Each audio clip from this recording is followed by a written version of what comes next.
So the layoffs at Xbox and Microsoft continue. This is going to impact 4% of its total workforce and largely impact Xbox's gaming division as we get reports that more and more studios are going to be affected. So, real quick, we know that High Moon Studios has been affected by these Xbox layoffs. This is being reported by Insider Gaming. Here's what they're saying. High Moon Studios, a developer assisting with development on Call of Duty Warzone and other projects, has been affected by the latest Xbox layoffs. Charlie Intel was the first to report on the layoffs on social media. Founded in 2021, High Moon Studios was acquired by Activision in 2008 and was part of the Microsoft purchase in 2023. Since its founding, the studios worked on Call of Duty, Destiny, and Transformers. You might remember they did War for Cybertron, and they worked on Destiny 2 Forsaken, one of the best Destiny expansions basically ever made. So it just is what it is. Microsoft has not responded to any request for comment on the layoffs, game cancellations, or studio closures. Should any response be received, it will be added to the story and others. In addition to that, we did get some updates in terms of what studios will be impacted and what games overall will be impacted. I can corroborate that a source close to the situation told Variety that every game featured at Xbox Games Showcase in June is continuing on, and that is from Phil Spencer's note. Let's read Phil Spencer's note again, seeing we have it here. You can also check it out in my original video.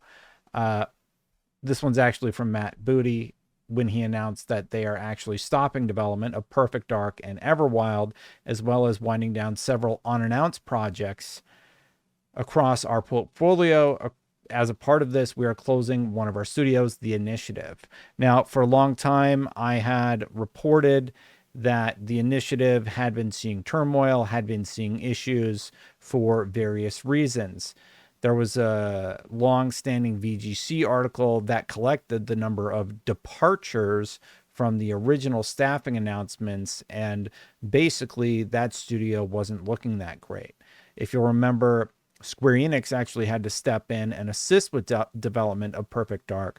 But what I don't understand is why 1 year ago you would spend all that money making a trailer showing what Perfect Dark planned to be, a trailer that may have just been smoke and mirrors based on rumors going around the internet, and get people hyped up for it.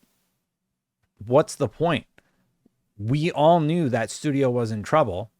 And then you decided to get everybody excited about a project that would be canceled just a few months later.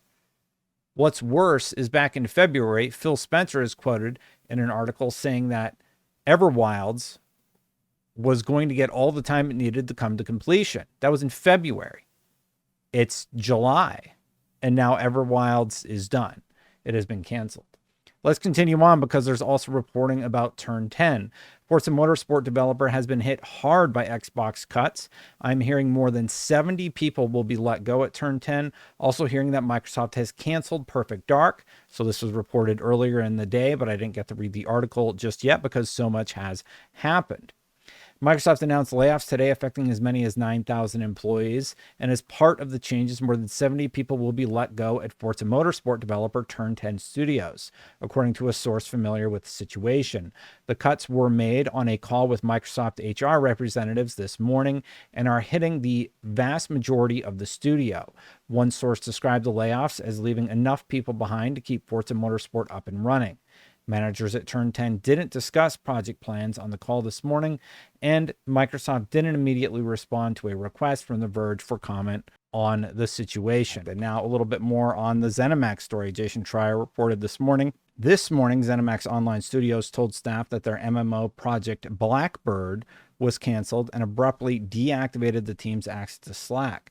3 hours later, team members have no idea if they have jobs. They still have access to email and Teams, but have not heard from HR or management. Now, Ben Jones also posted over on LinkedIn, and I picked that one up. Ben Jones said, setting aside my own grief after today's tragic news and the loss of the most exciting and ambitious project I've worked on to date, my job and primary purpose is now to find homes for the spectacularly talented friends and colleagues that were let go from ZeniMax Online Studios this morning. As I've spent the last 7.5 years assembling this team, I have a deep understanding of their strengths/passions and where those might line up with your team's needs. Though I'll likely create separate posts for each department over the coming days. If you're in talent recruiting or just hiring for your project, please reach out directly. Our loss, and really a profound loss for gaming, has the potential to be your game. I'm sure I'll have deeper thoughts to share on this experience over time, but I owe it to this remarkable team to help them find what's next. My DMs are open. Now, I believe I had done a ton of reporting on this project. There are a few projects in the works over at ZeniMax Online. Here's what I had reported specifically from Ben Jones. Ben had previously discussed the project. We know this is a little weird. Let's see if I can get a better zoom in. This is from one of my old videos. ZeniMax creative director Ben Jones has spoken about it publicly. It has been in development for 5 to 6 years. This was recorded in, I want to say, 2023. So they were nearing the year 7 or 8 mark. 200 people were working on it in 2022. It's an all-new IP. Here's the job description. ZeniMax Online Studios is seeking a lead quest designer to join our studio for the development of our next AAA game. This is a chance to join an experienced group of developers in pre-production for a new IP. This role will collaborate with the lead content designer, lead narrative designer, design leads, and lead environment artists to drive quest content. A developer in this role serves as a key part of the content direction for a new IP and will drive a holistic approach to quest development that includes gameplay moments, combat, encounter design, and scripting.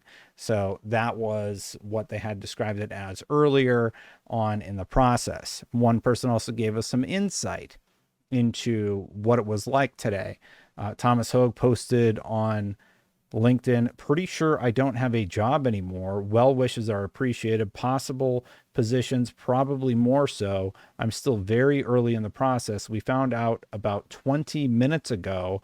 I was hearing that people were learning about this from Jason Schreier and Twitter quicker than they were learning about it online or internally. Andrew also posted, this is heartbreaking. This project was genuinely something special. Our union is doing everything it can to help affected folks, but please keep an eye out for the absolutely insanely talented devs that may be looking for work. So that was happening. Another part of this is that Elder Scrolls Online has been impacted. Elder Scrolls Online director Matt Furor, who helped launch ZeniMax Online Studios in 2007, is leaving the company. I believe this is his account, and this is what was posted. After more than 18 years leading ZeniMax Online Studios, I'll be stepping away later this month. The studio and the Elder Scrolls Online will be in great hands under the direction of new studio head Joe Burba, along with executive producer Susan Kath and game director Rich Lambert. Together, this leadership team has spearheaded many of ESO's biggest ideas and expansions and will continue to make this game something we're all proud of. While I won't be working on the game anymore, I will be cheering you on and adding to the thousands of hours I've already spent in game. There are many more stories to be told, adventures to be had, and I know this amazing community will carry that shared legacy and success forwards. Thank you, from Matt. So again, another person who is no longer with ZeniMax Online, and really, this is just going to be pretty devastating for the entirety of the Microsoft team. It seems like everybody has been impacted, and it's pretty rough out there.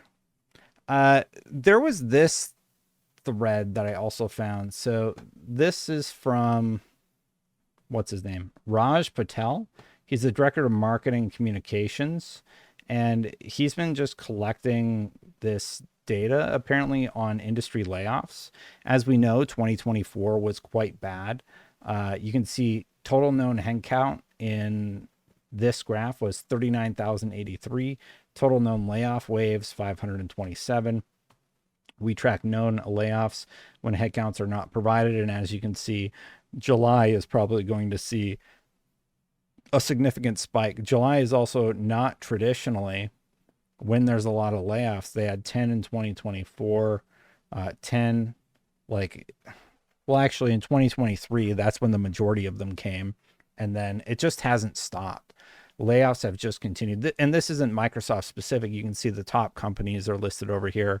Microsoft as a company, like not just Xbox, has had 5,308. Unity had 3,115. EA had 2,687. Perfect World had 2,000. So, yeah, Tencent 1993. Sony had 1,827. Who else is on here? Embracer, ByteDance, Amazon, Take-Two, Epic. The layoffs are going to keep going, and I don't think we've seen the last of this from Microsoft, and I don't think we've seen the last of this from the industry. It just hasn't stopped. It has been quite continuous. I remember when Microsoft announced the layoffs over at where was it? The Tango Gameworks layoffs and all the other layoffs. And I remember being really upset in that video. And people were like, yeah, I like it when Destin gets fired up. I think I'm just to the point where, you know, we heard about Ben's studio.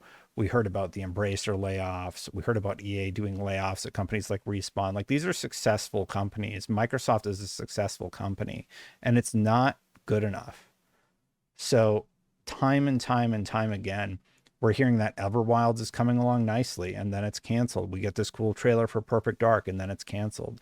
And I was getting heat today because I posted a video about the Xbox handheld and why I'm excited about it. And I want to play you the ending portion of that video really quick. Let me just bring it up here. Now, I have to say that all of that excitement is soured by the rumor of massive layoffs to hit Xbox any day now. They could have happened after I post this video. Rumor from reputable people in the industry are that teams across the globe are going to see sweeping changes, incredibly disappointing to hear, after reports of revenue, growth, and a stock price that's surging at the trillion-dollar company. But at this point, you know, if you're getting some good Xbox news, like this interesting new strategy, a swift kick in the nuts is right around the corner. Yeah, and that's basically what happened. That's a VOD from my stream on Sunday. And it's just kind of like every single time Xbox has some positive momentum going, something like this happens. And it happens again and again and again. So it's a little exhausting after a while. And like, even in that video that people were utilizing for cloud, like, I don't know what they were doing. They were just using it for internet cloud. It was really terrible to see, honestly. I call it out. I call out that this is bad behavior. It comes down to leadership, plain and simple. Let's take a look at what Mr. Matty Plays said. Mr. Matty Plays said the initiative closed down, Perfect Dark canceled, Everwild canceled, New ZeniMax Online Studios IP canceled, 50% of Turn 10 gone. Oh yeah, 10% of King gone. I forgot to bring that one up. We know about the layoffs at Raven. The Arcane Austin studio closed down. Tango Gameworks nearly lost forever. Alpha Dog Games closed down. Roundhouse Studios closed down. Blizzard Odyssey canceled. So that's just since 2024. That's in what, a year and 6 months? It hasn't even been that long. So it does get harder and harder to give them any sort of benefit of doubt. I say all this recognizing that there are layoffs impacting the whole industry. We just went over that chart. But I mean, it's just brutal at Microsoft every time it happens because it impacts so many different teams. Like, they're the third place company with the most employees out of all the companies. Even before the Xbox layoffs, there was tension at Halo Studios. I'm personally super pissed, a developer told Engadget. At least 5 employees at Halo Studios have been fired as part of company-wide layoffs at Microsoft on Wednesday, according to a developer with knowledge of the situation. An estimated 200 to 300 people remain at the studio. Employees across Microsoft's Xbox division received an email from Microsoft CEO Phil Spencer addressing the shift. We're going to skip ahead. I'm personally super pissed that Phil's email to us bragged about how this was the most profitable year ever for Xbox in the same breath as pulling the lever on the layoffs, the developer told Engadget. I wasn't sure what part of that I was supposed to be proud about. Halo Studios is currently working on multiple games, including the next mainline Halo installment, and it's steward of Halo Infinite. It's the steward of Halo Infinite, which is quietly spinning down its content cadence. The mood of the studio is tense, especially when it comes to one project that was recently in crisis. I don't think anybody is really happy about the quality of the product right now, they said. There's been a lot of tension and pep talks trying to rally folks to ship. The studio recently teased that it would reveal what it's been working on at this year's Halo World Championship in October. Great. I mean, like, that sours a lot of it. Xbox in general feels years behind the curve in game development, and it leads to a lot of wasted time and effort, the employee said. At the time, multiple departing team members have spoken warmly about their time at Halo Studios and the people they worked with. Jeez. Microsoft told Engadget the layoffs will affect less than 4% of the company's global workforce. A statement from a Microsoft spokesperson reads as follows: we continue to implement organizational and workforce changes that are necessary to position the company and teams for success in a dynamic marketplace. They were already successful. The whole company is already successful. That's why this whole story is so hard to even discuss. Here's what the WARN notice said. Ethan Gatch over at Kotaku caught it. WARN Act notice from Microsoft confirms 830 layoffs at the Redmond and Bellevue offices effective August 31st. That's 2025. Just want to make sure I had the year correct. So here's the thing. This isn't the end of it. We're going to keep hearing about this, I think, for days and weeks to come. That's what Phil Spencer said in his initial email. So this isn't over. There's going to be more of it. There was one rumor going around that Phil Spencer would retire. It's been refuted. No, Microsoft and Xbox, Phil Spencer isn't stepping down. Here's the truth. Long story short, Frank X. Shaw, who is the Microsoft CCO, said, so long as summed up, you mean made it up, basically implying that Tom Henderson's post, which referred to this Hope, the Ghost of Hope post, which read, exclusive, Phil Spencer will be retiring from his role as CEO of Microsoft Gaming after the launch of the next generation Xbox. Phil Spencer is working closely with Sarah Bond and her team to ensure a smooth transition for her takeover as CEO of Microsoft Gaming once he retires. Unclear as of yet who would take over as president of Xbox when Sarah Bond becomes the CEO of Microsoft Gaming. This has been refuted again by the CCO, Frank Shaw. So while some people might believe that Phil Spencer should step down, I do want to just remark that Phil's 57. I asked him in my interview in January if he's thinking about retirement, because he's about 5 years away from retirement already. So if he were to leave the company at 62, I mean, he's retirement age. He's retirement age in 2 years. Like, you can retire, I think you can retire at 59. He can retire at 62. He could retire at 67. All of that's within the next console generation.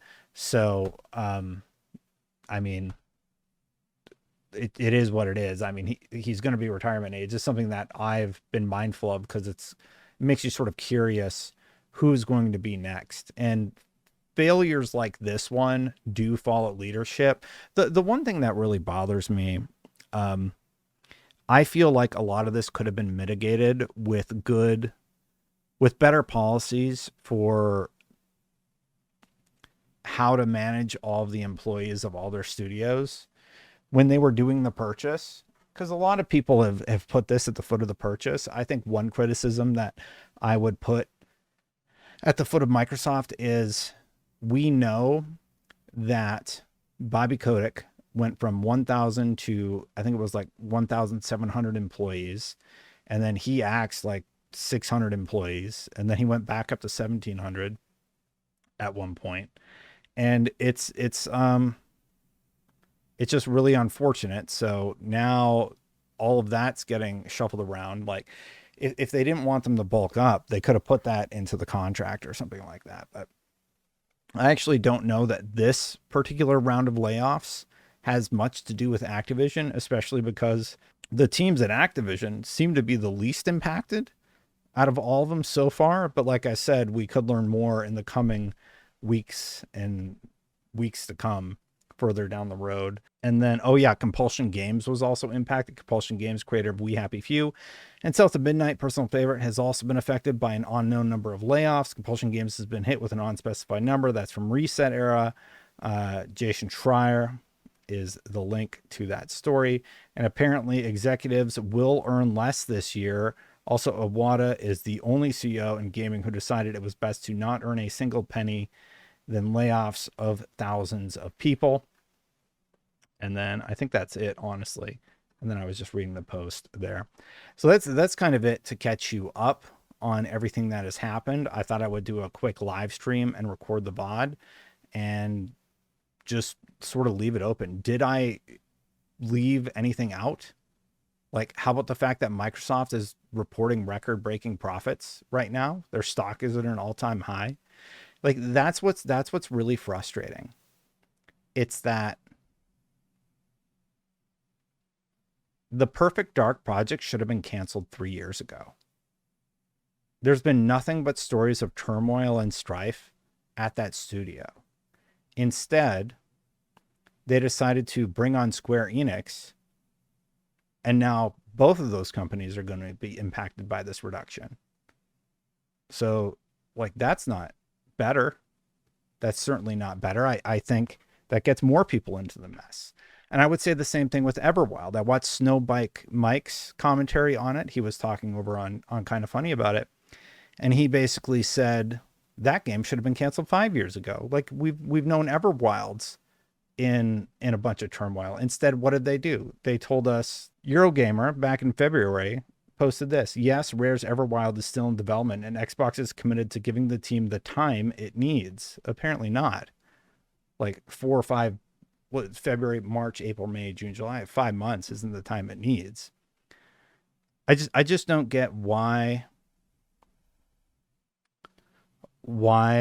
they would do that. Why tell us Perfect Dark's coming, it's looking great, there's the image of Phil Spencer playing Perfect Dark, and we all know it's in trouble. Like, every report said the initiative was in trouble. It was impacted by COVID. It was never like running well. And the repeating theme that keeps happening at Xbox is, oh, we have a hands-off approach to like how we handle our games. Maybe that's not working. Like, did you ever think maybe you should have a little bit more of a hands-on approach? And when a project takes 10 freaking years to get out the door, maybe you need to step in and say, what are you doing? Like, you need somebody to go into these studios and just say, what's happening here? Like, what are the roadblocks? And go solve problems. Thank you so much for watching, everybody. If you like my content, hit that subscribe button, hit that bell to know when my content goes live, especially as this will likely be developing in the coming days.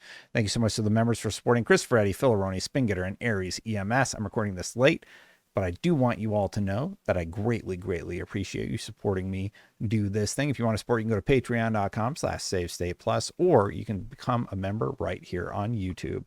I'm going to get out of here. Before I go, you can check out parts 1 and 2 to the Layoffs saga. This is just the latest as this continues developing. Thank you for watching, and I'll catch you for the next one. Bye for now, everybody.